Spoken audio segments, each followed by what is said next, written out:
चला तर विद्यार्थी मित्रांनो, आजच्या तासिकेत आपण गणिताचं पहिलं प्रकरण भूमितीतील मूलभूत संबोध त्यामधील काही संकल्पना आणि त्यावर आधारित जो सराव संच आहे तो सोडून घेऊया। तर बघा, या ज्या संकल्पना आहेत या तुम्हाला यापुढे प्रत्येक इयत्तेला उपयोगी पडणार आहे आणि 9वी 10वीला तर भूमिती म्हणजे पेपर 2 चं एक सेपरेट पुस्तकच असतं। त्यामुळे काळजीपूर्वक मी काय सांगतो ते नीट बघा आणि चॅनेलवर नवीन असाल तर चॅनेलला सबस्क्राईब करा। बघा, भूमितीची जी सुरुवात होते ती एका बिंदू पासून होते। आता या ठिकाणी मी खडूच्या साहाय्याने किंवा तुम्ही पेनाने किंवा पेन्सिलने एक पॉइंट काढला, डॉट, बरोबर, तर त्यालाच आपण काय म्हणतो, बिंदू। काय म्हणायचं याला, बिंदू। येते लक्षात, किंवा पॉइंट। वाचन कसं करायला याचं, तर बिंदू पी, कळलं, पॉइंट पी, या प्रकारे याचं वाचन करता येतं।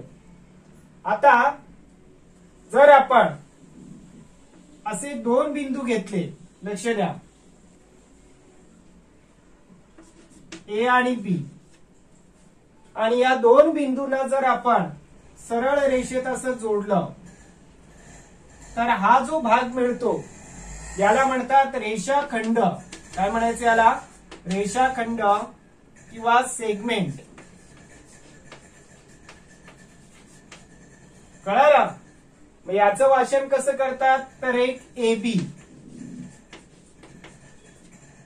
एबी किंवा उलट पण वाचन करता येतं, रेख बीए, असं सुद्धा आपल्याला याचं वाचन करता येईल। कळलं? दोन्ही प्रकारे वाचता येतो, परंतु रेषाखंड जो असतो तो मर्यादित असतो। बघा, समजा 5 सेमी अंतर आहे तर हे अंतर येते बी 5 सेमी असं वाचता येतं आपल्याला। त्याच्या पलीकडे त्याला आपल्याला दाखवता येणार नाही। कळलं? त्यानंतर जर आपण बघा, आता असे दोन बिंदू आहेत समजा, बघा प्रमाणेच ए व बी, तर या दोन बिंदूतून अशा प्रकारे उजवीकडे आणि डावीकडे जाणारी जर अमर्याद असा रेषाखंड यांना पुढे वाढवले तर ते आपल्याला पाहिजे तेवढे वाढवता येतील, बरोबर ना। आणि ही जी आकृती मिळते या आकृतीला म्हणतात रेषा किंवा काय म्हणायचं, लाईन। कळलं? मग या रेषेचं वाचन बघा, रेषेचं वाचन रेषेवरचे दोन बिंदू घेऊन करू शकतो आपण, म्हणजे रेषा ए बी, किंवा असं पण वाचता येतं रेषा बी ए। कळलं? किंवा जर तुम्हाला एक अक्षरी वाचन करायचं असेल तर इथे स्मॉल लिपी मधला, छोट्या लिपीतला कोणतंही एक अक्षर घ्यायचं। मग याला कसं वाचता येईल, आणखी एक अक्षरी रेषा यल। कळलं? मग रेषाखंड आणि रेषा यांच्यामध्ये फरक काय, तर फरक काय सांगता येईल। आता रेषाखंड हा मर्यादित असतो, बघा एवढा। आता ए पासून बी पर्यंत एवढंच जर भाग आपण वाचन केलं तर हा काय होईल, रेषाखंड। आणि जर आपण याला अखंड वाचलं पुढे असं इथपास पुढे उजवीकडे पण अमर्याद, डावीकडे पण अमर्याद, तर या आकृतीला रेषा म्हणायचं। कळलं? मग रेषाखंडाचं आपण अंतर मोजू शकतो, रेषेचं अंतर मोजता येणार नाही, कारण रेषा कशी असते, अमर्याद असते। कळलं? आता पुढे बघा, आणखी एक संकल्पना आहे। जर आपण आता बघा, समजा इथे पी बिंदू आहे, तर या पी बिंदू पासून जर अमर्याद असा आकृती काढली, बघा अशा प्रकारे अशी रेषा काढली, उजवीकडे पाहिजे तेवढी वाढवत नेता येईल तिला, तर या प्रकारच्या आकृतीला याला काय म्हणायचं, किरण। काय म्हणायचं या आकृतीला, किरण। कळालं? किरण किंवा रे। मग आता किरणाचं वाचन त्याच्या आरंभ बिंदू पासून करतात। या पी ला किरणाचा काय म्हणतात, आरंभ बिंदू किंवा पॉइंट ऑफ ओरिजिन। कळालं? तर या आरंभ बिंदू पासून आता नुसतं पी बोलून चालेल का, तर मग याच्यावर कोणताही बिंदू घ्यायचा. मग काय वाचणार याला, किरण पी ए. कळलं. परंतु किरण एपी असं वाचता येणार नाही, कारण किरणाला उलट वाचता येत नाही. किरणाला नेहमी त्याच्या आरंभ बिंदू पासूनच वाचायचं. किरण पी ए, किंवा जर समजा तुम्ही इथे बी बिंदू घेतला तर किरण पीबी असं सुद्धा वाचता येईल. पण पी आणि पीबी एकच किरण आहे. तो इथे किती बिंदू घेऊन वेगवेगळ्या प्रकारे वाचन करता येईल, पण किरण बदलणार नाही जोपर्यंत आरंभ बिंदू त्याचा स्थिर आहे तोपर्यंत. कळलं. म्हणजे 3 आकृत्यामधला फरक तुमच्या लक्षात आलाच असेल. आता या सर्व आकृत्या काढण्यासाठी मी या फळ्याचा एक पृष्ठभाग वापरलेला आहे. समजतं तुम्हाला. आणि हा जो फळा आहे तो या भिंतीचा भाग आहे. कळलं. आणि भिंत जर आपण आणखी पुढे वाढवली, वर खाली उजवीकडे डावीकडे, तर अमर्याद असा पृष्ठभाग आपल्याला मिळू शकतो. मिळेल की नाही. तर अमर्याद असा सपाट पृष्ठभाग, त्याला काय म्हणतात मग, प्रतल. बघा त्याला काय म्हणायचं, प्रतल. मग आता प्रतल कसं दाखवतात, तर बघा अशी आकृती असते प्रतलाची. आता हा पृष्ठभाग अमर्याद आहे हे दाखवण्यासाठी इकडे असे बाण दाखवू शकतो आपण. बघा. कळलं. आणि मग यातला एखादं नाव दिलं तर मग याचं वाचन कसं करायचं, प्रतल एम. आणि लक्षात ठेवा, तुम्ही कोणतीही आकृती काढताना कुठलं तरी एक प्रतल वापरत असता. मग ते फळ्याचं असेल किंवा वहीच्या पानाचं प्रतल असेल. येते लक्षात. आणि प्रतल बघा, तुम्ही ज्या खोलीत एखाद्या असाल तर खोलीला आपले 6 प्रतल असतात. वर खाली पुढे मागे आणि डावीकडे आणि उजवीकडे. समजतं. म्हणजे प्रतलाचा अर्थ काय, अमर्याद असा सपाट पृष्ठभाग. आता बघा पुढचा प्रकार आहे रेषांचा. आता समजा मी इथे एक प्रतल काढलेला आहे आणि या प्रतलात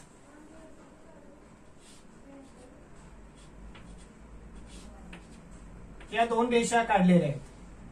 आता मला सांगा, या 2 रेषा जर पुढे किती वाढवल्या किंवा मागे किती वाढवल्या तरी एकमेकींना छेदतील का, तर नाही.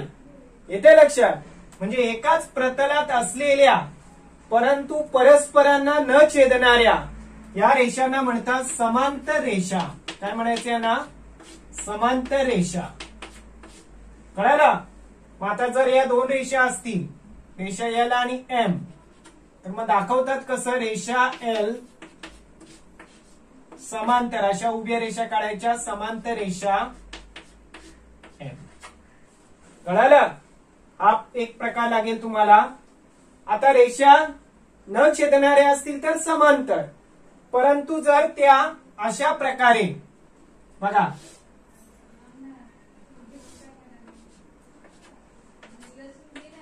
आता रेषा ए आणि बी परस्परांना पी बिंदूत काय करतात, छेदतात.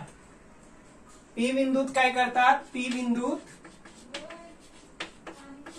छेदतात. म्हणजे पी त्यांचा काय छेदन बिंदू आहे. कळलं.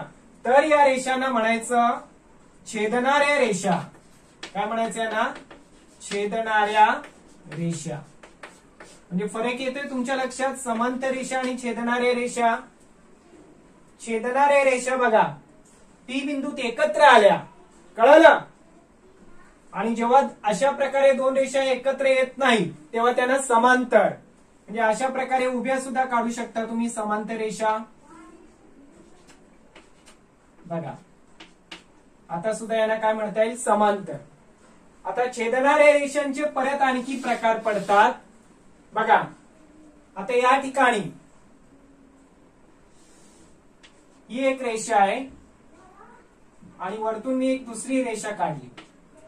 आता या दोन्ही रेषा छेदणाऱ्या आहेत, बरोबर. परंतु त्यांच्या छेदन बिंदूपाशी 90 मापाचा कोन झालाय काटकोन. म्हणजे जेव्हा 2 रेषा काटकोनात छेदतात, कसे छेदतात, काटकोनात. काटकोनात छेदतात किंवा त्यांच्या छेदन बिंदूपाशी 90 मापाचा कोन होतो तेव्हा त्यांना म्हणायचं लंब रेषा. काय म्हणायचं यांना? लंब रेषा किंवा परपेंडिक्युलर लाईन्स. यांना म्हणतात पॅरलल लाईन्स, समांतर रेषा. यांना म्हणतात इंटरसेक्टिंग लाईन्स. आणि जेव्हा 90 डिग्री मध्ये 90 अंशात इंटरसेक्ट करतात, छेदतात, तेव्हा त्यांना म्हणायचं लंब रेषा.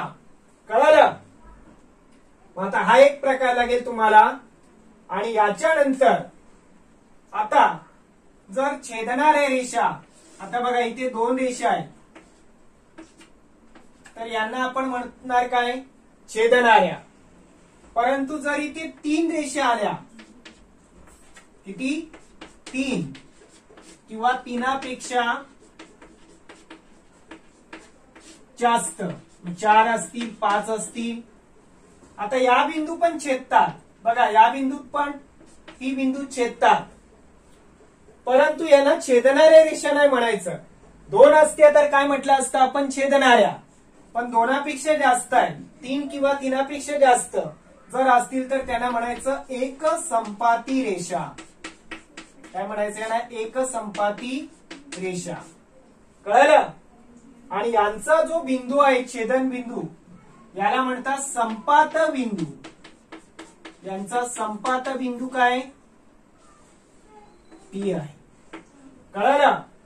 तर या प्रकारे तुम्हाला हे रेषांचे प्रकार, याची सुद्धा या प्रकरणातच नाही तर पुढच्या प्रत्येक इयत्तेत मदत होणार आहे. आता याच्यावर आधारित सराव संच अत्यंत सोपा आहे, तो आपण पाहूया. बघा सराव संच एक पहिला प्रश्न आहे, शेजारील आकृतीवरून नावे लिहा.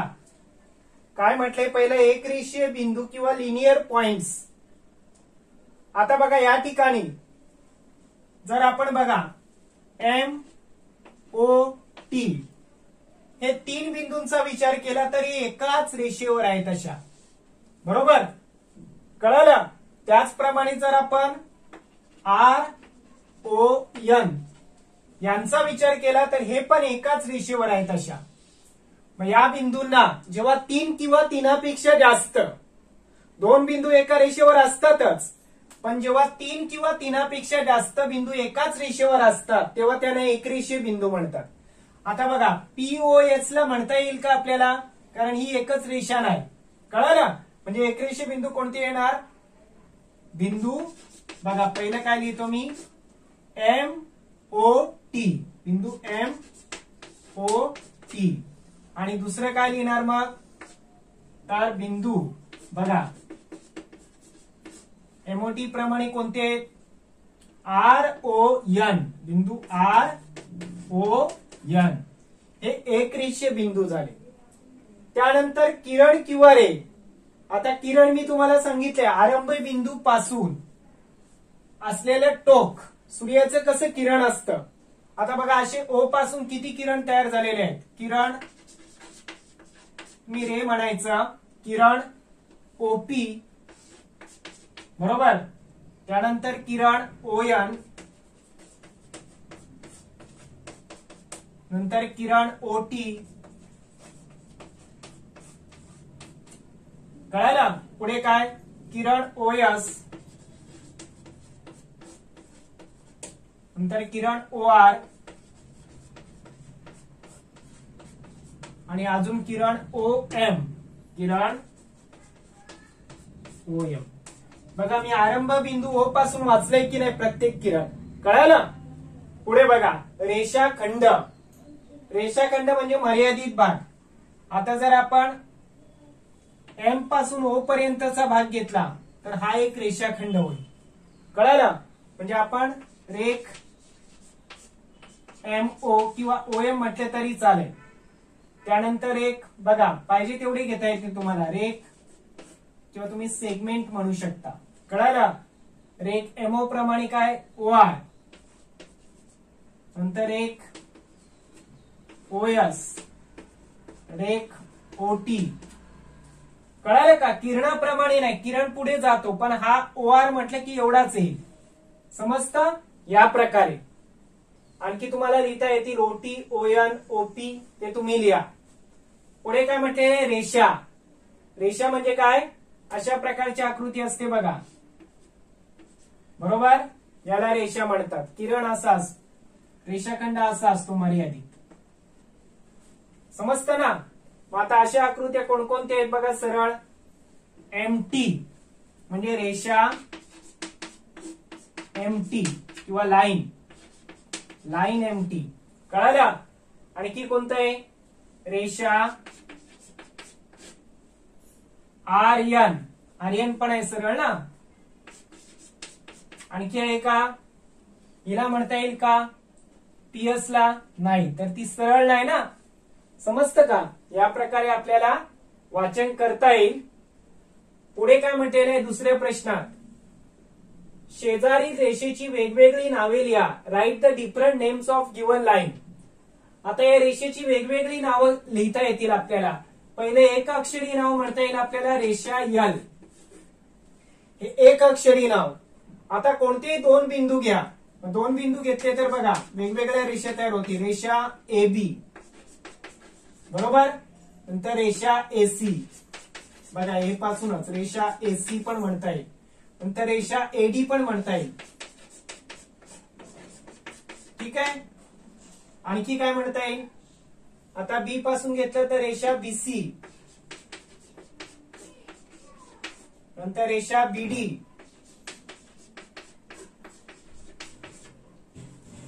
येते लक्षात? नंतर रेषा एसी झालेला आहे. समजतं का? रेषा बीडी पण झालेला आहे.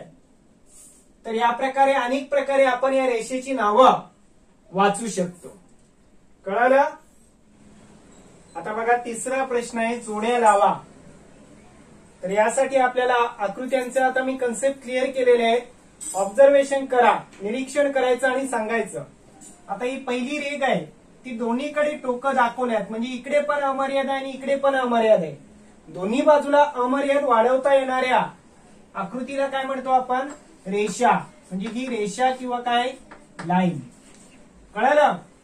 त्यानंतर एका टोकापासून ही रेख सुरू झाली आणि दुसऱ्या टोकाला संपली, म्हणजे इथून इथपर्यंत मर्यादितच आहे.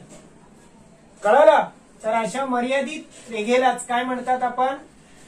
रेख किंवा काय? रेषाखंड. समजतं? सेगमेंट. रेख, रेषाखंड किंवा सेगमेंट. त्याच्यानंतर तिसरं, आता हा अमर्याद इकडे वाढू शकतो, इकडे वाढवता येईल, इथे वाढवता येईल, इकडे पण. अशा प्रकारच्या सपाट पृष्ठभागाला काय म्हणतो आपण? प्रतल. प्रतल किंवा काय? प्लेन. येते लक्षात? आणि पुढे बघा, या टोकापासून ही एक सुरू झालेले आणि इकडे अमर्याद वाढत चाललेले, म्हणजे हिला काय म्हणायचं आपण? किरण. किरण किंवा रे. येते लक्षात? बघा, तर चौथा प्रश्न आहे, आकृतीवरून समांतर रेषा, पॅरलल लाईन्स, एक संपाती रेषा, कॉन्ग्रुएंट लाईन्स आणि संपात बिंदू म्हणजे पॉइंट ऑफ कॉन्ग्रुएन्सी यांची नावं आपल्याला लिहायची. सोपा प्रश्न आहे बघा. प्रथम आपण काय घेणार? समांतर रेषा किंवा पॅरलल लाईन्स. कोणकोणत्या रेषा समांतर आहेत बघा. समांतर म्हणजे काय? परस्परांना न छेदणाऱ्या. आता बघा, नीट ऑब्झर्वेशन करा. ही रेषा बी आहे, त्यानंतर ही रेषा पी आहे. बघा नीट, कशा दिसतात या?